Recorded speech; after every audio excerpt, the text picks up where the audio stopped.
tey li taxoon ñu jóg mooy ñëw si benn émission leeral si garab yi nga xam ne dañuy wàcc suukar parce que coow li dafa bari warante bi bari léeg-léeg nga dégg ñu naan la woy garab gi day nëbbu suukar sa yaram nangam sangam xam nga rek donc baax na mu leer nañ bon gisee léegi ma jëlaat émission bi def ko si làkku Kocc Barma bi pour fexe ba yëf yi gën a leer si nit ñi gën a leeral lépp gën a wéral lépp fexe ba maanaam yu bëri mu mën di xëy na même bu dee nasaraan bi dina am ñoo xam ne jànguñu xëy na am loo xam ne kii ak wala am terme yoo xamante ne léeg-léeg boo ko bëggee wax si nasaraan mën naa jafe ndax doo am vocabulaire bi kon nii bu ñu ko defee dafay gën a yaatu defe naa nag fi ñuy commencé mooy laurier kii dégg nañ ci ay kii yu naan woy du wàcc suukar yooyu mais defe naa ni moom werante xuuxaan moom tekki tubéy rek ku ne la laurier du wàcc suukar nee ko na jël juróom-ñaari xob rek mu baxal ko si litre ndox 5000 mu sekk di ko jël par genn wàll kaas bu ndekkee ba añee ba na ko def pendant 2 semaines mu jël suukaram commencement am jël ko après xam nga am na moom werante amu si kii ça a été testé en laboratoire chez des rats bu wane ni day wàcc suukar te li gën a yéeme si laurier mooy dafay tax say organisme gën a mën a utiliser insuline bi kon déjà lool rek wane na ni am na un apport positif si glycémie kon bii ma lay wax ak yow dana gën a ko si wàcc suukar am na benn xale boo xam bi may woo en Europe nee na ma loolu ne jël na ko suukar mu wàccu mais ginnaaw yàlla xamul laurier bii moo ko wàcc te kii du garab boo xam ne day nëbb ay suukar yooyu si am yooyu ay affaire caaxaan la amul benn garab buy nëbbu suukar si doomu yaram doomu aadama amul je m'inscris en faux contre ça loolu mooy bu njëkk bi ñaareel bi mooy nebedaay am na ñuy am ay xel ñaar ndax dina wàcc suukar du wàcc suukar nebedaay dafay wàcc suukar te li la koy won mooy gis nga lii bant caru nebedaay bi la mais yow jarul ngay jël rek jël si benn bant rek nga damm ko boo dammee kii par exemple nga si damm lu yem rek waaw su ko defee soo ko dammee da ngay jël sa litre ndox nga tàbbal ko si gis ngeen bant bi dafay tëmb xam nga kii duggul si biir ndox bi dafay gis nga nii mu ngi nii tëmb si kaw yéen koy seen kii soo ko tegee nii di ko naan par genn wàll kaas si kàttanu yàlla boo ndekkee boo wàññi ba dafa wàcc suukar saa yoo demee nag ba gis ne bant bi wàcc na ba dem si suuf mooy amatul luy faj suukar luy wàcc suukar amatu si jeex na nga koy dindi nga jël beneen dugalaat si biir mais tant que bant baa ngi tëmb nii si kaw ndox mi soo si xellee naan day wàcc suukar dafa baax si kon ko am jabet moom nebedaay bi si sa saab-saab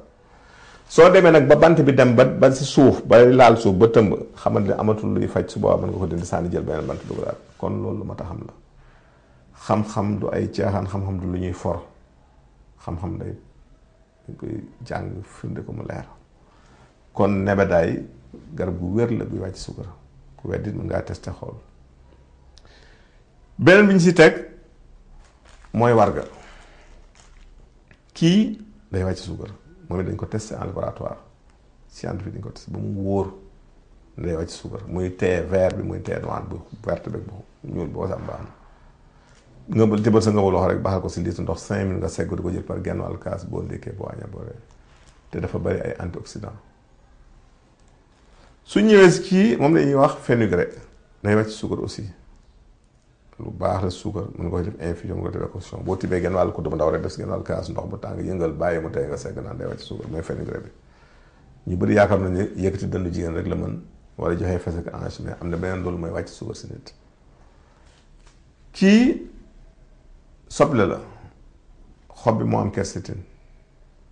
bu ngeen gisee ñu koy digal diabétique yi dafay prévenir li ñuy wax la rétinopathie diabétique maanaam ñi nga xam ne dañu am diabète mu dem ba jor leen feebaru bët bu ñu rétinopathie kii boo ko day jël lu bëri te da ngoy lekk cru doo ko am feebar boobu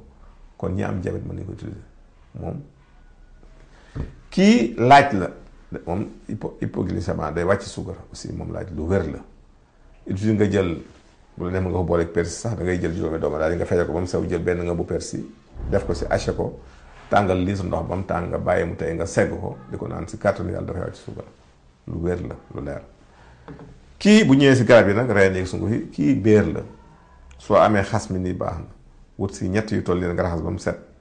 baxal si litre ndox di ko jël par genn wàll kaas boo ndekkee boo añee boo koy baxal mën naa baax 10 minutes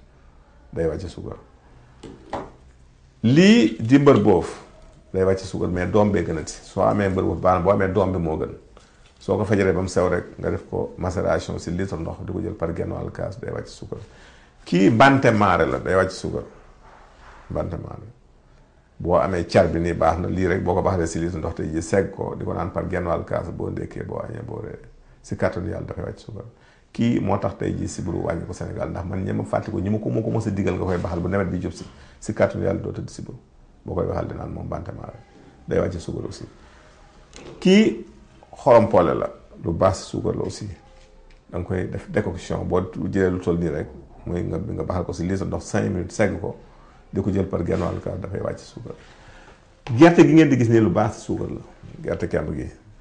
boo ko dee jël lu bëri dafa baax ndax day lakk sa yenn graisse kii boo amee graisse gu bon gi muy LDL daf koy wàññi ba noppi yéegalal la HDL bi muy graisse bu baax diw bu baax la yéegal dindi bu bon bi dafa baax si diabétique mën na ko jël moom gerte. te dafa am yeneen ni mbir yu nes biir mooy kemb gi tey jii boo ko dee jël li si ëpp dafay lay dimbali si wàllu feebaru xol doo ko am te liy faj mooy der bu xonk bi ne si kaw rek mooy faj si gerte kemb gi daf lay dimbali si maladie cardiovasculaire yi dimbali si hypertension dimbali si wàllu xol kon lu baax la tey boo ko dee jël cancer du leer ndax der bu xonk bi si kaw kon lii ay firnde yu leer mën nañoo bu doon ko def la ñuy fanaan daxaar tey day wàcc suukar. uul boo demee Chine tey ji uul boo loo ko fa jaayee du taxaw ndax moom la chinois di wàccee suukar lu si gaaw la muy sunga fa uul bi ngeen gis ni kon defe naa ne xam-xam dafa war tënku si lu leer lu wér te li ñu leen waxoon rek saa yu lënt amee rek danañ ñëw toogaat si télé bi leeral mais yii moom defe naa ni diabétique yi tey jii bu ñu si jotee kontaan moom la ñu leen doon tey su ñëwee si question yi kii dafay laaj ndax fenugrec bi pour mën si yokk sa dënn wala say hanche ndax da nga koy diwoo waaw bu dee dënn bi moom da nga koy boole huile de Nigel muy diw xabasaa di ko diwoo di ko baxal di naan en même temps mais bu dee hanche yi du diw moo koy yëkkat da nga koy def ruy boo xam ne da nga koy boole sungufu wen ak sungufu ngaw soo ko defee infusion segg ndox boobu ngay ñu liggéey pour ruy ak dugub suuna si kàttu yàlla boo ko dee jël néew ma di ngaa mujj waaye du yomb. beneen bi mooy kii lay laaj remède contre l'infection urinaire maanaam infection yi laal wàllu saw yooyu saw paftan bi li gën a gaaw mooy barbe de maïs mooy karaw mboq bi boo amee sa loxo ba mu fees nga def ko infusion si litre ndox di ko jël par genn wàll kaas si kàttanu yàlla mën di nga tàggoog infusion urinaire yooyu ñu ngi leen tàggu fi leen jox rendez-vous seen biir émission jërëjëf